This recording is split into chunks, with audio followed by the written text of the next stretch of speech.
तक हमारा channel subscribe नहीं किया तो अभी सब्सक्राइब करें और बेल आइकॉन को क्लिक करके हमारी लेटेस्ट वीडियोस के बारे में। नमस्कार, दरभंगा समाचार में आपका स्वागत है।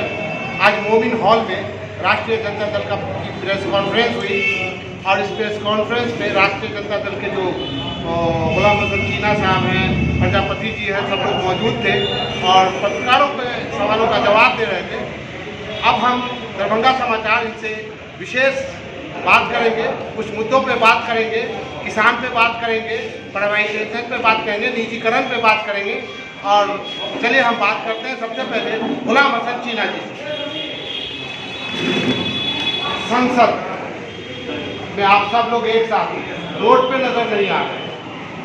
हम लोग हमेशा, अभी कुछ दिन पहले ही आपने देखा होगा कि युवा का जो है तो हम लोगों ने युवा संवाद करवाया था, जो इत्तेफाक से लोगों बाबू के मौत के बाद वो श्रद्धांजलि सभा में बैठे और हमेशा हम लोग राष्ट्रीय जनता दल और पूरा परिवार इस राष्ट्रीय जनता दल गरीब युवा दलित पिछड़ों समाज का सबके लिए लड़ाई लड़ता रहा है और लड़ता रहेगा और लड़ते रहे।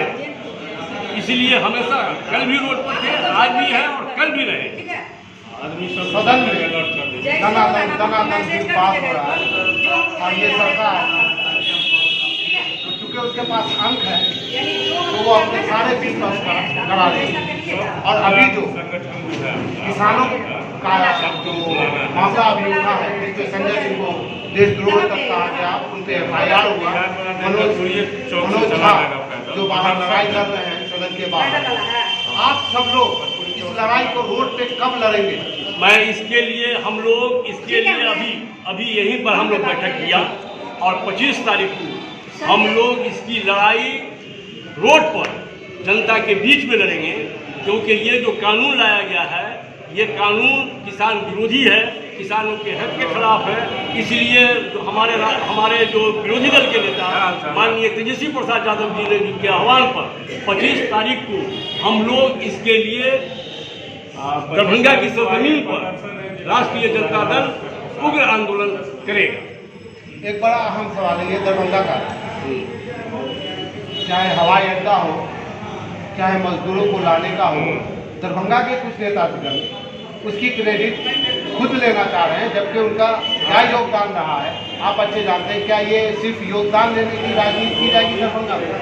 असल में होता क्या है कि इन लोगों का कोई हकीकत, कोई मानव मकसद दरभंगा की सरजमीन से नहीं है, सिवाय अभी कुछ दिन पहले आपने देखा होगा कि रतनपुरा के पास एक पुल बना।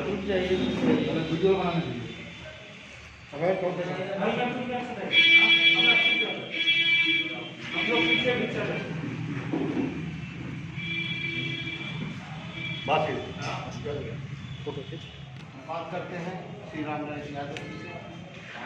सर, आप किसान के बेटा हैं, देश में किसानों की स्थिति, आत्महत्या, बिहार की बात नहीं कर रहा हूँ, पूरे देश की बात कर रहा हूँ, इसका क्या प्रतिक्रिया? यही तो बड़ी विडंबना है इस देश की। देश कभी किसानों का देश नहीं रहा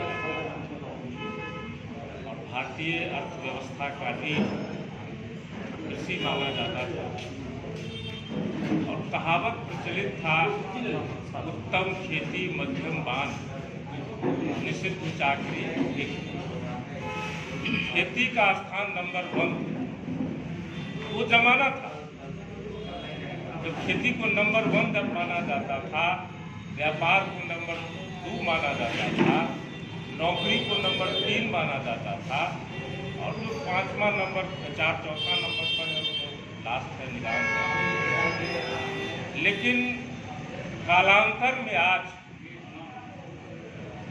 जो इंजीनियर हैं अपने बेटा को इंजीनियर बनाना चाहते हैं, जो डॉक्टर है अपने बेटा को डॉक्टर बनाना चाहते हैं, जो राजनीतिज्ञ है अपने बेटा को राजनीतिक बनाना चाहते हैं, लेकिन आज कोई किसान अपने बेटा को किसान बनाना चाहता है। देश का और आज जिस स्थिति में इस देश को भाजपा ने पहुंचाया, पिछले दिनों जो कृषि बिल सुधार कानून आया है, कानून में तो गाँव किसान पूरी तरह से अगर ये कानून लागू हो जाएगा तो गाँव और किसान बर्बाद हो जाएगा, उसका भला होने वाला नहीं है। और इसमें जो प्रावधान किया गया है, इस प्रावधान से लगता है जो फिर से इस देश में बाहरी कंपनी जिस तरह से जब मुल्क गुलाम हुआ था तो ईस्ट इंडिया कंपनी आया और इस देश को गुलाम कर दिया। फिर से साजिश हो रही है किसान को पूरी खेती कॉन्ट्रैक्ट फार्मिंग किया जाए। बाहर से व्यापारी आएंगे, वो यहाँ कॉन्ट्रैक्ट फार्मिंग करेंगे, बताएंगे कि इस दर पर आपका हम सामान लेंगे, इतना एकड़ में आप संकट प्रकोष्ठ के अध्यक्ष की हैसियत के नाते मैं उन्होंने जो बयान दिया, 1000 लोगों को जो भ्रमित करने का काम किया है, उसकी जितनी भी निंदा की जाए कम है।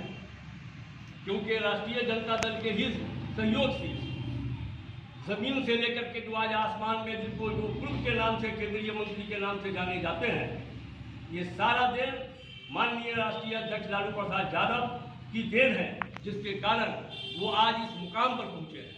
वो हमेशा दल बदलू होने के नाते उनका जो चरित्र है वो समाज के दबे कुचले अकलियत के लोग समझते हैं कि वो जब एक बार टिकट सिर्फ उनके विचार से, उनकी सोच से जो उन्होंने गलत काम किया, जब उनको देखा गया तो वो तो पार्टी अगर जो 30 वर्ष तक जो सरकार में जिस तरीके से राष्ट्रीय जनता दल ने उसको अपने सर पर बैठाने का काम किया, सिर्फ एक बार टिकट कटने से दल विरोधी काम करने लगे। वो तो करते ही थे, साथ में उनके फर्जन उन्होंने भी राष्ट्रीय जनता दल के जो हमारे विरोधी दल के नेता उनको बार बार मनाने का काम किए, लेकिन इसके बाद भी नहीं माना। मजबूरन होकर के राष्ट्रीय जनता दल ने उसको निकालने का काम किया, और जब निकल गए तो वो आज रीढ़ की हड्डी की बात करते हैं, जबकि खुद उनको पता नहीं है, वो अपनी जमीन तलाश कर रहे हैं कि वो लड़ेंगे कहाँ से। दरभंगा की जनता ही नहीं, बिहार की जनता ही नहीं, हिंदुस्तान की जनता ये जानती है सीए और एनआरसी के खिलाफ में जब पूरा हिंदुस्तान की आवाम, सेकुलर पसंद लोग, समाज के सब लोग जब रोड पे आए थे, तो उस वक्त ये दोनों बाप बेटा मिलकर के सरकार हिंदुस्तान के जो सेकुलर लोग थे उसके खिलाफ में इन्होंने बयानबाजी करने का काम किया था।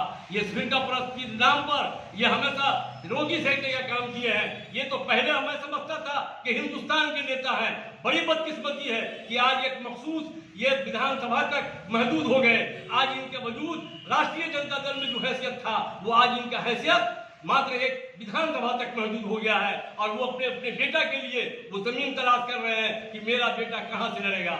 जबकि आज ये सब लोग जानता है कि बिहार के अंदर ही नहीं, हिंदुस्तान में क्या हो रहा है। आज इस मामले को लेकर के जब ये बात करते हैं कि मैं भ्रष्टाचार के मामले में, भ्रष्टाचार अफसरशाही चरम सीमा पर है। चाहे आप ब्लॉक के अंदर जाओ, कलेक्ट्रेट के अंदर जाओ, कहीं भी जाओ, भ्रष्टाचार बढ़ा हुआ है, कहीं भी कोई काम नहीं हो रहा है। ये कहते हैं कि हम जो है तो नीतीश कुमार सोच के साथ, सामाजिक न्याय के साथ हिंदुस्तान में, बिहार में हुकूमत कर रहे हैं। मैं पूछना चाहता हूं कि बिहार के अंदर में सिर्फ एक महीने के अंदर में 100 मर्डर होता है, 1200 जो है तो मर्डर होता है, और इसके 1600 कुछ लोग 775 लोग के साथ जो है तो क्राइम होता है। नौबत ये होता है कि 6 महीने के अंदर सिर्फ 12,020 लोग के साथ छोटे मोटे क्राइम होते हैं। उस वक्त इनकी सरकार कहाँ रहती है? ये हमेशा लोगों को दिल भ्रमित करने का काम करते हैं। न इनका काम सीए में है, न एनआरसी में है, न एनआरपी में है। और ये रहे जहाँ तक इनकी बात है, घटोला की बात है, तो इनका जो इतिहास रहा है,